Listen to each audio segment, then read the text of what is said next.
Hi friends, welcome back to RJ cloud kitchen. దాన్ని అట్లా పట్టుకొని ఎందుకు ఎలాడదీస్తున్నా అనుకుంటురా, కాలుతుంది ఇది అది అందుకని చెప్పేసి అట్లా పట్టుకున్నాను నేను దాన్ని.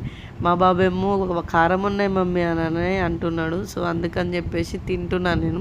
వేడి వేడిది తింటేనే ఆ ఫీల్ వేరు కదా. ఇప్పుడున్న వెదర్కి, వాతావరణానికి, వర్షాకాలం కాబట్టి కొంచెం వేడివేడి తినాలనిపిస్తుంటుంది కదా. పిల్లలకు కూడా బయటికి వెళ్ళి తినకుండా ఇంట్లో చేసి పెడితే వాళ్ళే ఇష్టంగా తింటారు అన్నట్టు. శనగపిండిలో కొంచెం కారము, కొంచెం ఉప్పు, కొంచెం ధనియా పౌడర్, కొంచెం పసుపు వేసేసి మంచిగా బ్యాటర్ అనేది ఎట్లా అంటే కొంచెం మరీ గట్టిగా కాకుండా మరీ లూజ్గా, పిండి కలిపే విధానంలోనే ఉంటుందండి. ఎందుకంటే మనం ఎంత బాగా కలుపుకుంటే పిండి బజ్జీలు అంత బాగా పొంగుతాయి అన్నట్టు. మనం సోడా కూడా వేయాల్సిన అవసరం లేదన్నట్టు.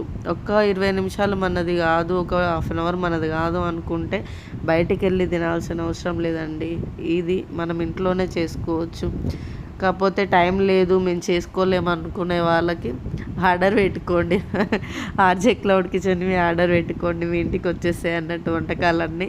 సో మా ఇంట్లో వంటలు మీ ఇంట్లో ఉంటాయి అన్నట్టు తిననీకి. కొంచెం పిండి మిగిలితే ఆనియన్ రింగ్స్ వేసిన.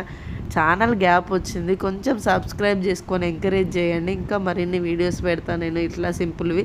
సో మన వీడియోస్ నచ్చితే లైక్ చేయండి, షేర్ చేయండి, సబ్స్క్రైబ్ చేసుకోండి.